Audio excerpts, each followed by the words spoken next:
حضور نے فرمایا میں بتاؤں کہ سب سے بہتر خزانہ کیا ہے کہ المرأۃ الصالحہ کے گھر کے اندر صالح بیوی ہو، دین والی بیوی ہو، اور اس کے اندر 3 صفتیں ہونی چاہیے. یاد رکھیں، اگر میری بیٹیاں، میری بہنیں حضور کے اس فرمان کو بالکل مضبوطی سے پکڑ لیں تو ان کے گھر دنیا میں جنت بن جائے گی.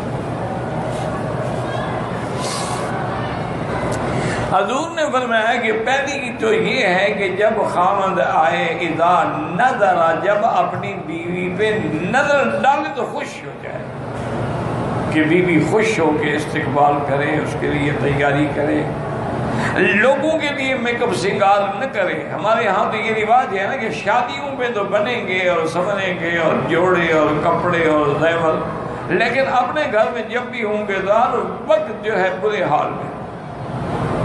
حالانکہ سب سے زیادہ حکم تو یہ ہے کہ آدمی اپنے خاوند کے لیے بنے سنورے. حتیٰ کہ ایک حدیث میں آتا ہے کہ جو عورت سنگار کر کے، غسل کر کے، خوشبو لگا کے گھر میں اپنے خاوند کا انتظار کرتی ہے، خاوند آتا ہے وہ خوش ہو جاتا ہے، فرمایا اس کو اس مجاہد کے برابر ثواب ملتا ہے جو دشمن کی سرحد پہ گھوڑا باندھ کے پہرا دے رہا. یعنی مجاہد، جیسے وہ مجاہد دشمن کو روک رہا ہے، یہ شیطان کو روک رہی ہے. تو سب سے پہلی خوبی تو عورت میں یہ ہو کہ اذا نظر سرت ہو، جب دیکھے تو خوش ہو جائے. وَإِذَا أَمَرَهَا أَطَاعَتْ ہو، جب خاوند کوئی حکم کرے تو اس کی تعمیل. حتیٰ کہ ایک روایت میں تو یہ سخت لفظ بھی آیا ہے کہ اگر خاوند کہے کہ یہ پتھر اٹھا کے اس پہاڑ پہ رکھو، وہ رکھ رہ سکے، اب ان کو اتار کے پھر یہاں رکھو، تو اس کو کرنا چاہیے کہ اس کے لیے اطاعت ضروری. اور اسی طرح یہ بھی متفق علیہ فقہا کا مسئلہ ہے کہ کوئی عورت نفلی روزہ یا نفلی نماز یا اعتکاف خاوند کی اجازت کے بغیر نہیں رکھ سکتی، ورنہ اس کو کوئی ثواب نہیں. اور جی میں نے تو روزہ رکھنا ہے، خاوند کو اگر خواہش ہو تو پھر وہ کیا کرے گا؟ اسی لیے بی بی ام سلمہ رضی اللہ تعالیٰ عنہ فرماتی ہیں کہ حج کے موقع پر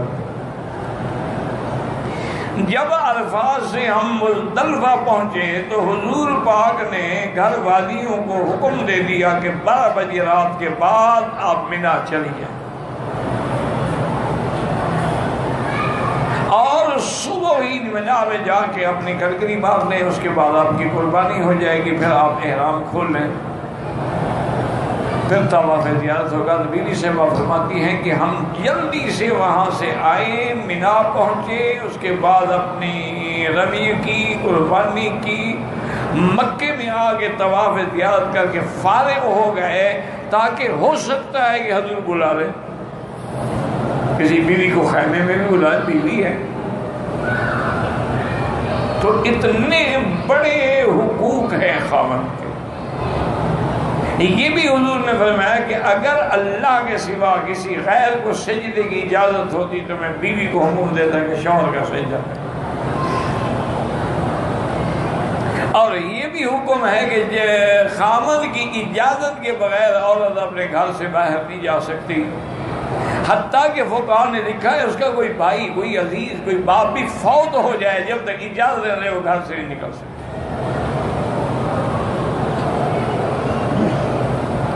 اور اس کے بعد حضور نے فرمایا کہ اذا غاب عنہا، جب خاوند باہر چلا گیا، مجاہد ہے، جہاد میں چلا گیا، کاروبار میں چلا گیا، تو اس کی عزت کی بھی حفاظت کرے، مال کی بھی حفاظت کرے، اولاد کی بھی حفاظت کرے. یہ نہیں ہے کہ مردوں پر حقوق نہیں، مردوں پر بھی حقوق ہیں. وَلَهُنَّ مِثْلُ الَّذِي عَلَيْهِنَّ بِالْمَعْرُوفِ، جیسے عورتوں پر حق ہے اسی طرح مردوں پر بھی حق ہے کہ اس کے نان نفقے کا، اس کے کھانے پینے کا، اس کے معاملات کا، ضروریات کا، اس کی خوشیوں کا ہر لحاظ سے خیال رکھے. تو اس لیے ہمیشہ اگر عورتیں حضور پاک کے اس فرمان کو، یعنی حالانکہ اب حضور کے زمانے میں تو کوئی میک اپ سنگار کیا ہوتا تھا، مساق استعمال کر لیا، سرما پہن لیا، تیل لگا لیا، کنگھی کر، اور تو کوئی چیز ہوتی نہیں تھی، لیکن اس کا بھی اہتمام کرتی تھی بیویاں۔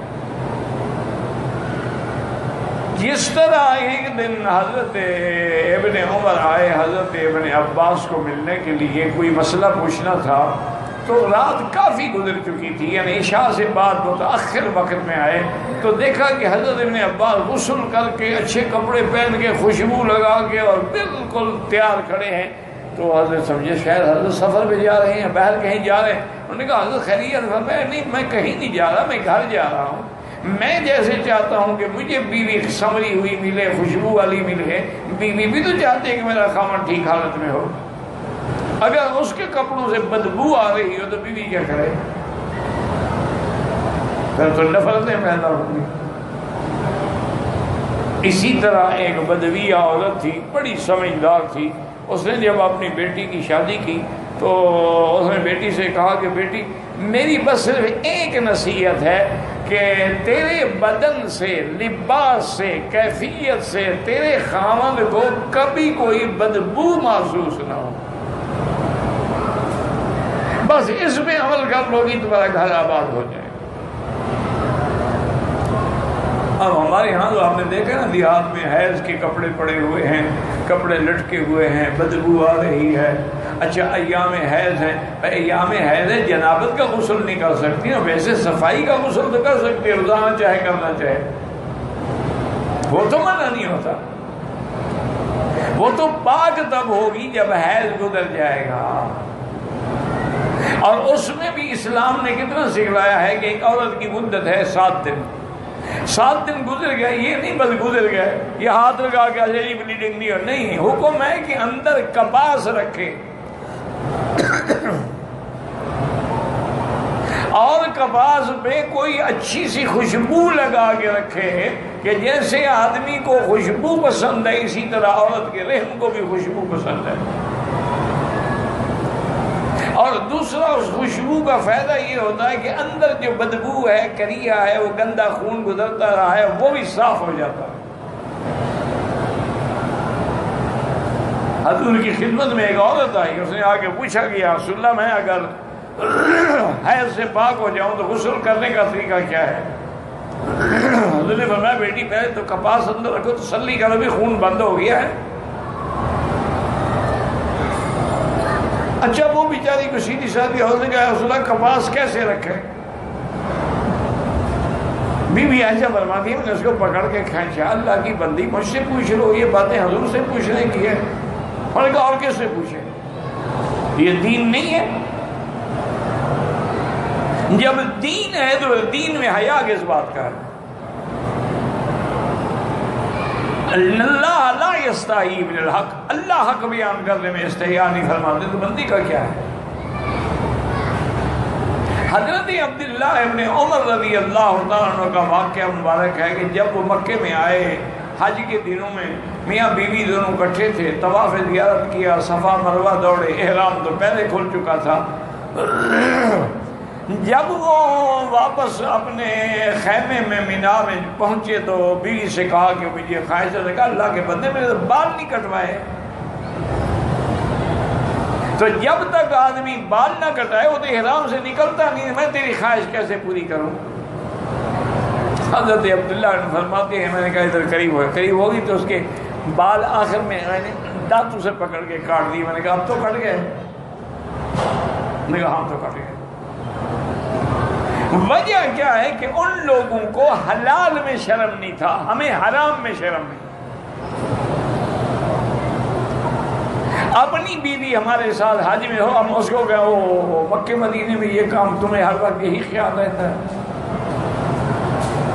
پاک مقام ہے، پاک جگہ پہ ہے، پاک جگہ ہے تو یہاں جتنے بچے پیدا ہوتے ہیں بغیر میاں بیوی کے ملنے سے پیدا ہوتے ہیں، آسمانوں سے گرتے ہیں، یہ کیا بات ہے؟ تو ان چیزوں میں جھوٹی رواج اور رسموں نے ہمیں، اچھا اور اگر حرام مل جائے نا تو نہ مولوی چھوڑے گا تو نہ قاضی چھوڑے گا، پھر نہیں سوچے گا کہ مکہ ہے، مدینہ ہے، حرم ہے، مفت کا مال ہے، مل گیا ہے، موقع ہے، فائدہ اٹھا لو۔ انا للہ۔ صحابہ میں یہ تھا، وہ حرام سے شرم کرتے تھے، وہ حرام سے بچتے تھے۔ حلال حلال ہے، جب اللہ نے حلال کر دیا تو اس میں بچنے کا کیا معنی ہے؟